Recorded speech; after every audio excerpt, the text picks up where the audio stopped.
मनुष्य को स्वयं अपने द्वारा ऊपर उठना चाहिए, ना कि स्वयं को नीचे गिराना चाहिए, क्योंकि आत्मा ही उसका मित्र है और आत्मा ही उसका शत्रु है।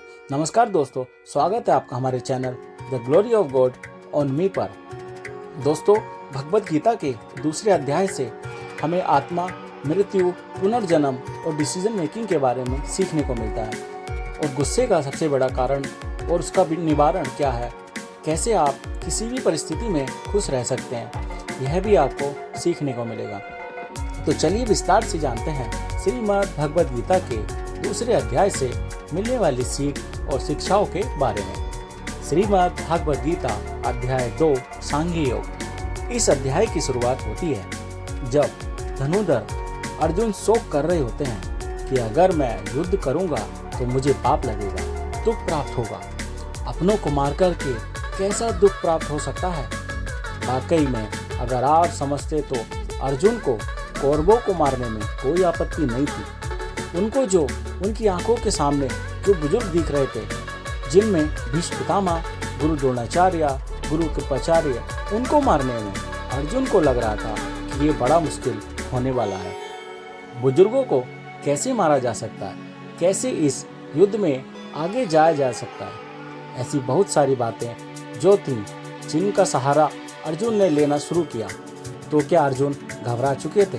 हाँ, बिल्कुल घबरा चुके थे। और अब अर्जुन को ज़रूरत थी मोटिवेशन की, सच्चाई को जानने की। हालांकि उन्होंने बहुत सारे सिद्धांत बताए, बहुत सारी आशंकाएं जो थी वो सामने लेकर आए, लेकिन अभी तक भगवान श्री कृष्ण ने उनसे कुछ भी नहीं कहा। वो कि इसी दूसरे अध्याय में अर्जुन की तमाम परेशानियों को मिटाने की कोशिश करते हैं, अर्जुन को बताने की कोशिश करते हैं कि सत्य क्या है और मिथ्या क्या है। वो क्या है जो आज हमारे सामने है लेकिन कल नहीं रहने वाला, और जो हमेशा के लिए शाश्वत रहने वाला है, वो क्या है।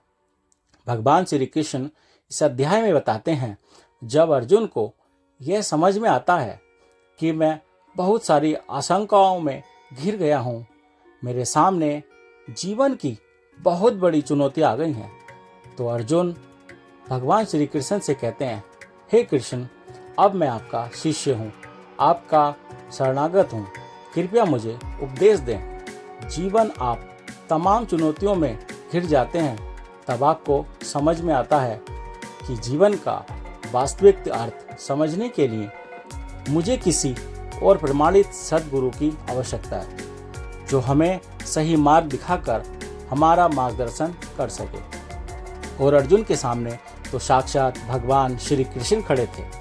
अर्जुन तब तक जिन श्री कृष्ण को केवल अपना सखा मान रहे थे और उनके सामने युद्ध ना लड़ने के लिए तरह तरह के आशंकाएं और तर्क प्रस्तुत कर रहे थे, वो श्री कृष्ण को आप स्वयं को उनका शिष्य मान लेते हैं और स्वयं को पूरी तरह से श्री कृष्ण की शरण में सौंप देकर उनसे आग्रह करते हैं कि हे कृष्ण, मैं सही और गलत को नहीं समझ पा रहा हूँ, इसलिए मैं आपकी शरणागत में हूँ और मेरा मार्गदर्शन करें।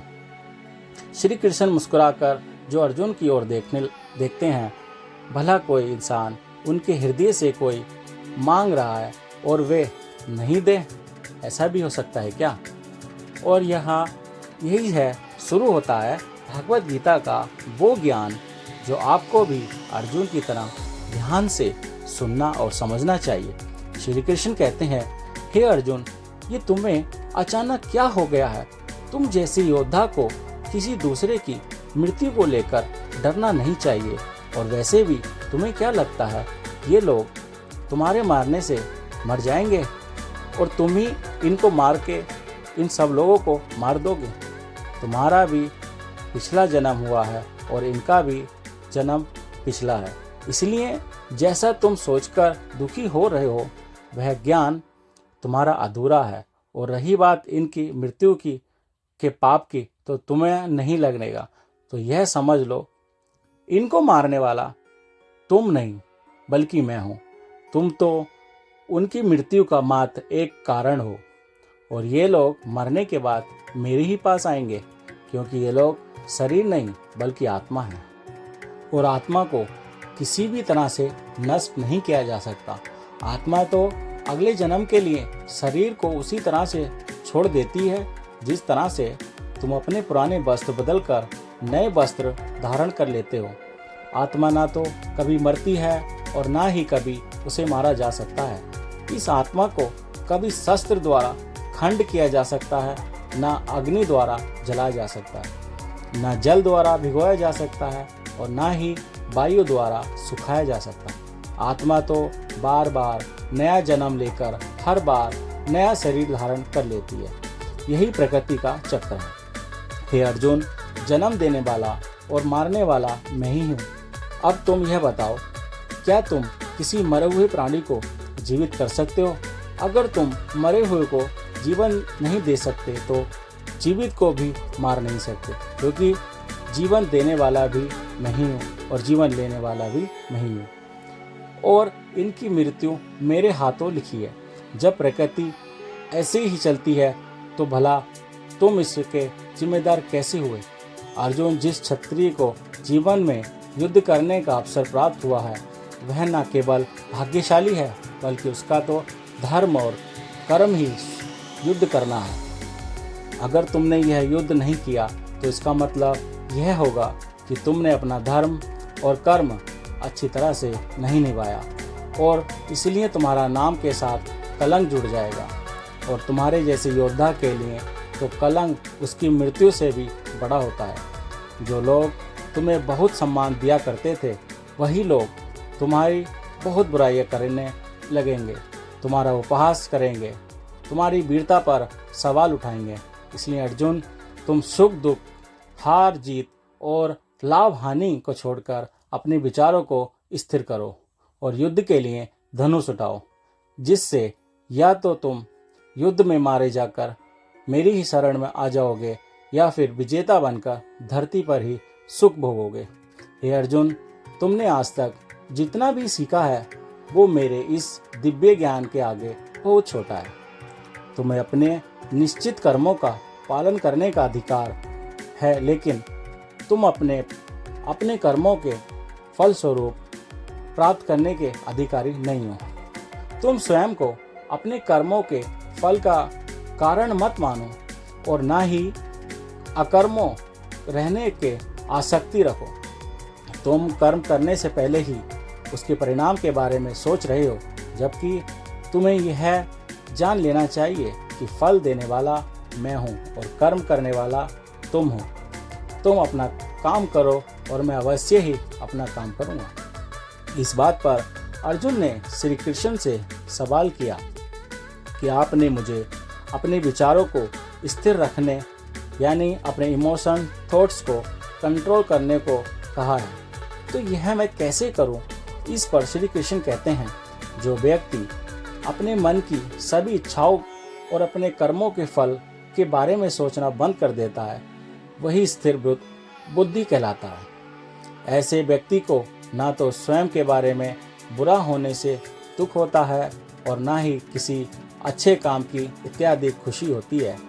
जिसके मन में हर प्रकार का डर, भावना और क्रोध नष्ट हो गए हैं, जो शुभ और अशुभ के चक्कर में से बाहर निकल गया है, जो इस प्रकार से अपनी इच्छाओं को वंश में कर लेता है जैसे कोई कछुआ खुद को खुद के अंदर ही समेट लेता है, उस मनुष्य की बुद्धि स्थिर हो जाती है।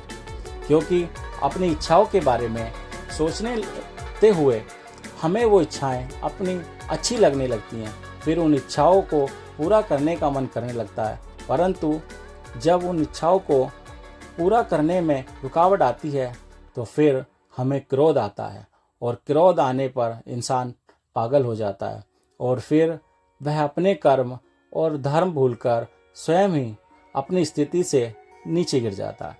परंतु अगर कोई अपनी इच्छाओं को वश में कर लेता है और उनका गुलाम नहीं होता तो उसका अंतर में शुद्ध रहता है और उसके दुखों का अंत हो जाता है।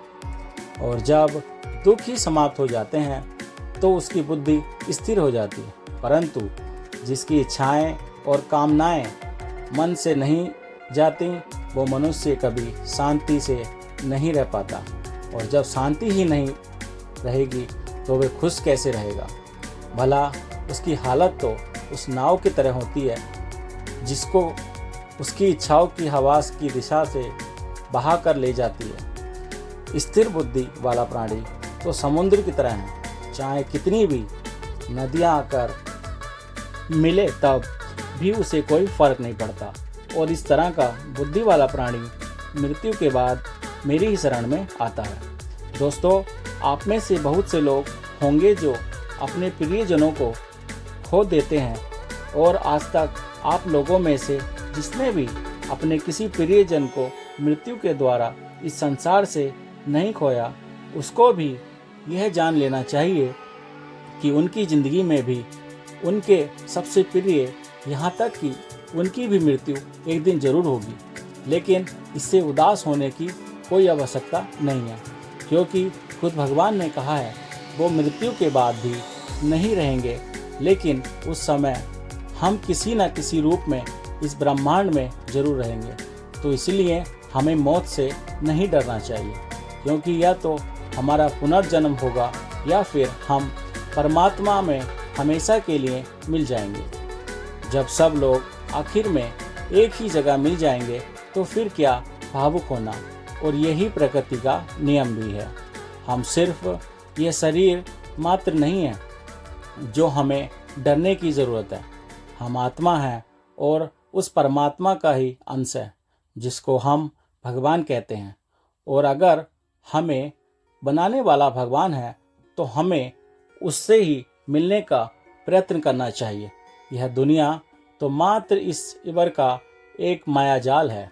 दोस्तों, अर्जुन मोह में फंस चुके थे और इसीलिए कोई डिसीज़न नहीं ले पा रहे थे। जब भी हम कोई डिसीज़न नहीं ले पाते हैं तो एक तरफ हमारा मोह होता है, यानी कि अटैचमेंट, और दूसरी तरफ वो होता है जो हमें करना है, और इसी मोह के चक्कर में हमें वो नहीं कर पाते जो हमारा रियल काम होता है, जो हमें लाइफ में सफलता के रास्तों पर आगे ले जाता है। इसलिए हमें अर्जुन की तरह मोह में ना पड़कर अपना कर्म करना चाहिए, क्योंकि जो जन्म लेता है वो एक दिन मृत्यु को भी प्राप्त होता है। इसलिए हमें उनके जाने का शौक नहीं करना चाहिए।